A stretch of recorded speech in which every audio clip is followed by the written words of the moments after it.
E dashur të dashur, rikthyem në studio për të vazhduar një bisedë besoj unë të këndshme dhe shumë të rëndësishme me profesorin Naser Miftarin. Përshëndetje, shumë kënaqësi t'ju kem sot në emision në këtë ditë të shënuar. Përshëndetje, kënaqësia është e djashme. Profesor, jemi mbledhur, po takohemi në një ditë historike. Reflektojmë pak ku ishim dhe ku jemi në këtë 28 nëntor. Po, para se të fillojmë të flasim për këtë datë të rëndësishme, do doja që në fillim gjithë ata që na ndjekin duke filluar nga ju në këtë studio të bukur dhe në gjithë median të shenja të uroj këtë ditë të madhe, këtë datë të madhe historike dhe gjithë atyre që na ndjekin qoftë uruar e gëzuar më të jetë. Ku ishim? Historia si shkencë, por edhe si lëndë masimore, gjithnjë mundohet brezave të rinj t'u rikujtoj gjenezën e tyre, apo të kaluarën e tyre, qëllimi së cilës është të marrim mësim nga gjithë ajo që është e kaluar, që të sotmen ta shijojmë më së miri dhe që të dyat t'i vëmë në një analizë të mirëfillt me të cilën mund t'i japim edhe një ngjyrë të ardhmës tonë. Shqiptarët ndër shekuj janë ballafaquar me probleme nga më të ndryshmet, sepse si duket pozita e tyre gjeografike kishte luajtur rolin kryesor që t'jetë një pikë interesi për të gjithë ata që e rrethonin këtë territor. Pastaj do të kisha thënë edhe resurset natyrore që ky vend, ky truall i shqiptarëve posedon, në vazhdimsi, pra e kaluara është regjistruar, është bërë me konflikte nga më të ndryshmet, duke i parë apo duke i nxjerrë në sipërfaqe interesat pushtuese të të gjithë atyre që na rrethonin. Në rrethana të këtilla, kur interesi të tjerëve është i shfaqur dhe çdo lëvizje e tyre është kundër interesave të shqiptarëve, kërkon dhe është patjetërsueshme që shqiptarët të jenë të mobilizuar dhe gjatë gjithë atyre mobilizimeve do të thoja kemi edhe sakrificën apo mundin që ka shkrirë ky popull për këtë vend. Në vazhdimsi nëse marrim nga gjeneza e tyre, ku edhe vetë Herodoti e thot se gjithë e dim, Herodoti ishte themelues i shkencës së historisë. Thot këtu jetonin një popull që fliste gjuhë ndryshe nga e jona. Ai ilirët, paraardhësit e shqiptarëve i trajton si pasardhës të drejt për drejt të pelazgëve, që nënkupton se një popull për nga lashtësia e saj, lashtësia e vetë paraqet një civilizim të hershëm në Ballkan dhe më gjerë do të thënë.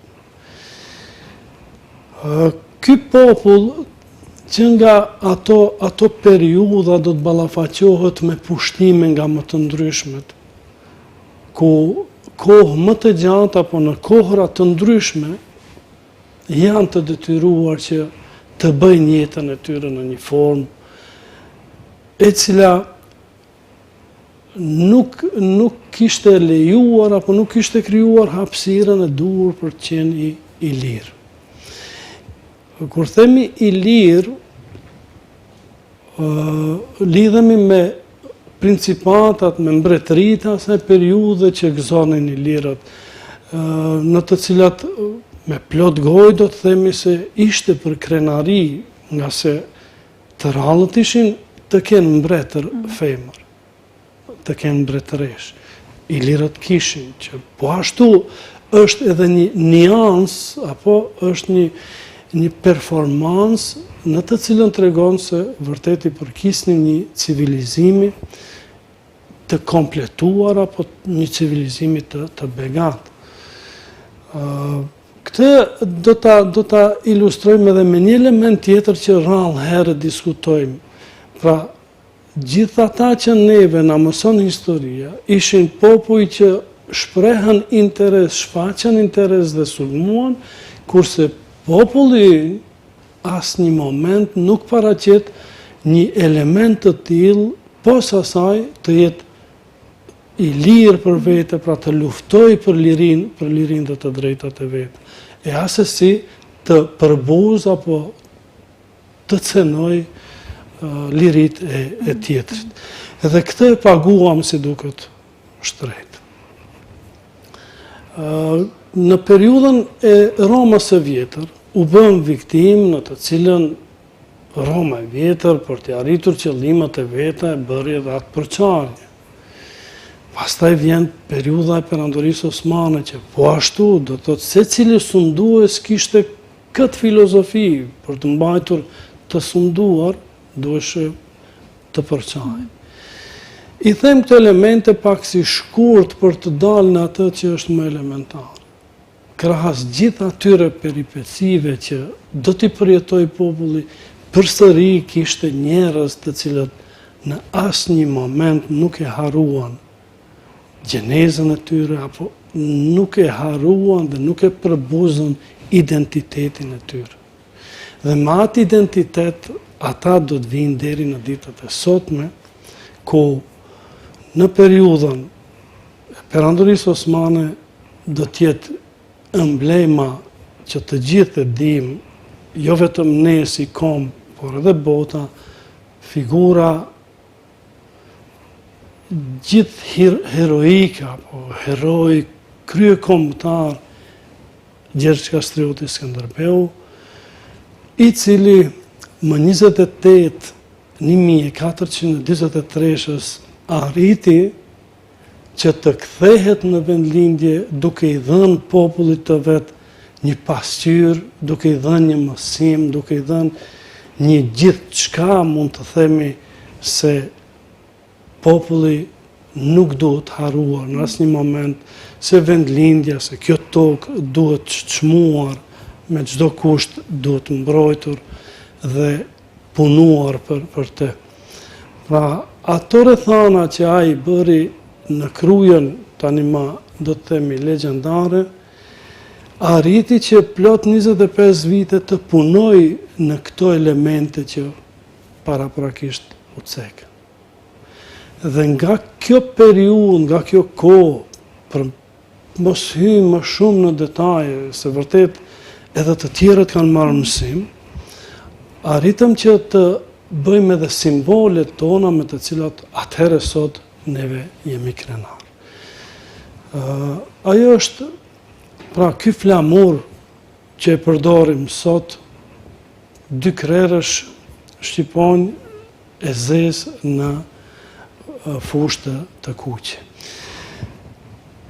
Pastaj, pas vdekjes së Skënderbeut, përsëri shqiptarët i gjejmë në sundim, sepse bëhet fjalë për një perandori vërtet të madhe dhe të fortë. Në periudhën e rilindjes, si duket, kur gjithë popujt e Evropës filluan, por më gjerë se në Evropë filluan të veprojnë me një formulë ndryshë. Disi ndryshuan rrethanat e të jetuarit, sidomos me inovacionet që do të dalin në periudhën e revolucionit industrial, do të bëhet ndryshim në mënyrën e të jetuarit dhe do të do të nxitet edhe një revolucion tjetër, ai borgjezme të cilën do të ndryshon rendi shoqëror, dhe këtu është më së njohur periudha e rilindjes. Çfarë kuptimi do të themi rilindje? Këtu tani do të del në sipërfaqe një formule re e të organizuarit shoqëror, në bazë të folurit përkufizohet kombi. Nocioni komb do të mbetet formula për shtetformim. Edhe shqiptarët në këtë vazhd, në këtë formulë, duke parë të tjerët, ku të parët kemi shembullin e britanezëve, apo popullit anglez, pastaj francezët, filluan dal nga dal që të punojnë në elementet, në studimin e mirëfillt të folurit, që çdo gjë të jetë e pastër për ta identifikuar pastaj popullin shqiptar. Dhe me këto elemente, apo me këtë përpjekje, do të them identitare, vim përsëri në 28 nëntorin e vitit 1912, ku u shpall pavarësia në Vlorë, shpalljen dhe kryeministri i parë i asaj qeverie të një shteti të pavarur do të jetë Ismail Qemali, një figurë vërtet e ndritur, një figurë e arritur, politike, organizative, intelektuale dhe çdo gjë tjetër më e mira që mund të themi për të. Por ajo që më së tepër mi flitet, u shpall themi pavarësia e shtetit shqiptar, por të kuptojmë gjithmonë se ishte një pavarësi e një shteti të cunguar nga gjithë ajo formulë që u përmend më herët, gjuha të jetë shtylla kryesore me të cilën do të përcaktoj pastaj edhe pavarësinë e shtetit me ata kufi të cilët ai meriton. Po, sot si jemi, si qëndrojmë 28 nëntore, ne kuptojmë rëndësinë e këtyre datave, kuptojmë vlerën, e kuptojmë përgjegjësinë që mbajmë ndaj kësaj dite?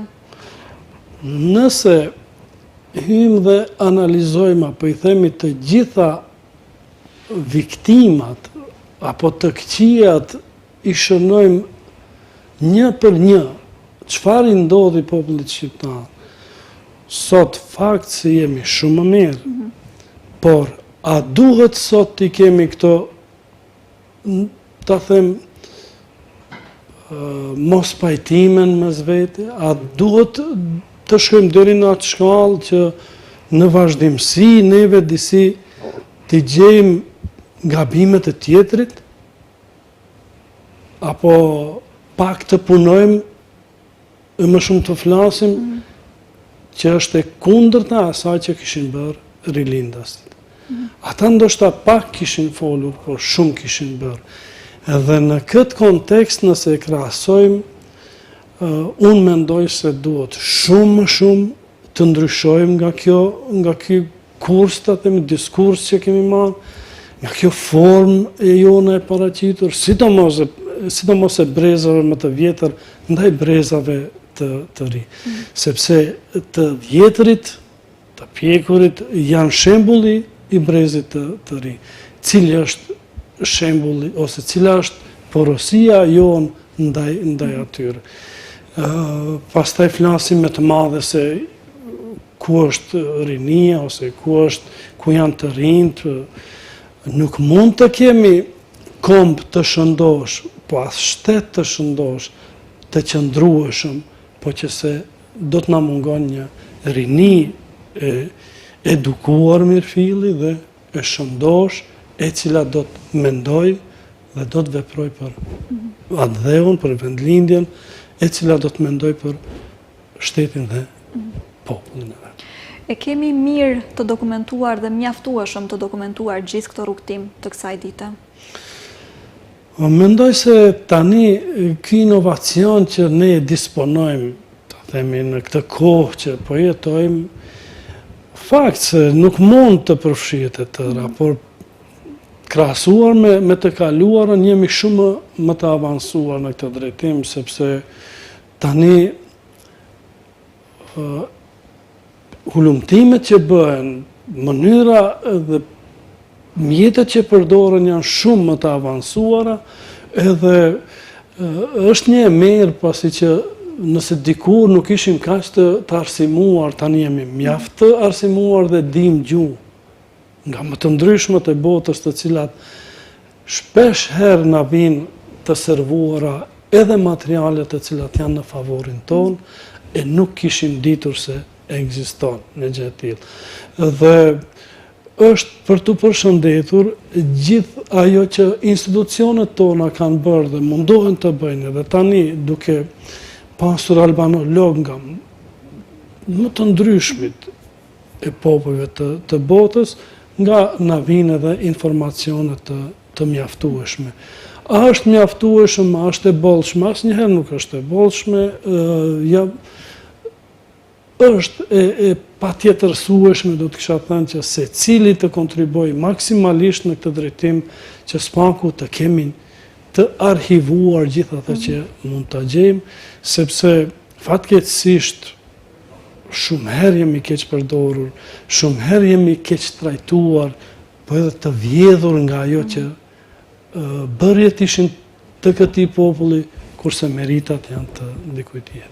Janë sqaruar sadopak ndoshta këto keq kuptime, keq trajtime, janë kuptuar më mirë gjërat si qëndrojmë në këtë pjesë? Unë mendoj se janë sqaruar deri diku, në të shumtën e rasteve veç janë të tëra të ditura, sepse nëse marrim segmentin ku për disa figura flitet ky ka gjenesë të këtil apo të atil, ki apo aj, nuk i përket këtij kombi, në këtë drejtim me figurat më të mëdha të kombit me të cilat ne jemi mburë dhe mburemi edhe sot, është e sqaruar mirë dhe kushdo që mundohet, kushdo që tenton në këtë drejtim, mendoj se nuk do t'ja delë. Profesor, se është një temë që besoj nuk do na dilte i gjithë emisioni për ta diskutuar, gjithsesi, pasi po i afrohemi fundit, do doja dija çfarë duhet t'ju pyesja faktikisht, çfarë do duhet diçka të dinim apo thjesht ta kishim me vete gjithmonë kur jemi për 28-ën tonë apo për flamurin nga ana historisë. Në aspektin historik, pasi që të gjithë popujt në këtë formë veprojnë dhe ne do të veprojmë sipas shembujve të popujve të tjerë, por ajo që duhet ditur është se nuk guxojmë në asnjë formë ta lëmë historinë pa e mësuar, nuk guxojmë asnjë formë ta lëmë historinë apo të kaluarën tonë pa e shkruar dhe archivuar. Tani nëse kemi mënyrat më të lehtësuara, më të avancuara, metoda, ja vlen që të bëhet. Do të thotë t'i kushtojnë institucionet rëndësi më të madhe në këtë drejtim. Qeverit, se tani kemi dy qeveri shqiptare, duhet edhe në buxhetin e tyre të parashohin finansa drejtuar mu për këtë punë. Sepse çdo gjë që do të shkoj në atë, ta them, korpusin e faktografisë, ajo do t'jetë vërtet themeli i kombit sot edhe për të ardhmen. Çfarë tjetër duhet të bëjmë? Vërtet duhet, unë do të them, ndoshta është fjale ashpër, të mbushemi mend se e dim mirëfilli kush është armiku ynë e kush është miku ynë. Këto duhet qartazi t'i shprehim edhe të mos frigohemi në asnjë mjedis, në asnjë vend, në asnjë kohë. T'i lejmë të gjitha zënkat mes veti për interesa të ngushta, nuk do të them personale se nuk i lejohet ai luks askujt, por vërtet nuk guxojmë të lëmë anash gjitha ato elemente që e mbajnë gjallë një komb, në fakt një identitet të mirëfill. Sepse në momentin kur lejojmë që shtëpia të rënohet dal nga dal, të tjerët e kanë shumë më lehtë. Pastaj thënia se kalaja pushtohet nga brenda e jo nga jashtë, edhe ajo është një proverb i mirë njohur. Kush duhet ta bëjë atë? Të gjithë ata që udhëheqin me popullin duhet të kenë parasysh elementet. në rënd të parë gjuhën, pastaj traditën, kulturën e përgjithshme identitare, diçka që është sublime për kombin, duhet vërtet ruajtur dhe avansuar në çdo moment. Brezi i ri, fakti është se tani koha kërkon që t'jetë me erën digjitale në hap, por nuk do të thotë se duhet të harruar identitetin. Përderisa të tjerët punojnë në këtë formë. Neve nuk mund të jemi një shembull i veçantë, ja tani është era digjitale dhe çdo gjë e vjetruar. Kemi pak lëshime në këtë pjesë apo jo? Unë mendoj se gjuha tani është e sulmuar. Edhe atë ekziston opsione, ekziston mundësia që të përdoret mirëfilli alfabeti shqip, sepse për atë alfabet është derë gjak, është derë mund, është harxhu thjesht, është bë punë. E pse neve sot të abuzojmë mbi gjithë atë punë. Alfabeti dihet se sa shkronja dhe cilët janë. Me ata shkronja, me ata alfabet, gjuha jonë është e vërteta. Tani pse unë pritoj edhe nuk e shënoj ëjen, a duhet të jetë? Për pritesën time nuk guxon që të merret në përkëmb apo të merret në përkëmb çështja identitare apo ajo kombëtare. Individi dhe kombi, individët e bëjnë kombin, individët në asnjë mënyrë nuk guxojnë që ta rëndojnë, ta pengojnë kombin. Përkundrazi, ata duhet gjithnjë t'i japin për kombin që pastaj të jenë të vetë mbrojtur nga ai nocion, nga ajo fjalë. Pra në të gjitha fushat, fillova me gjuhën, por të gjitha duhet të kenë parasysh këtë.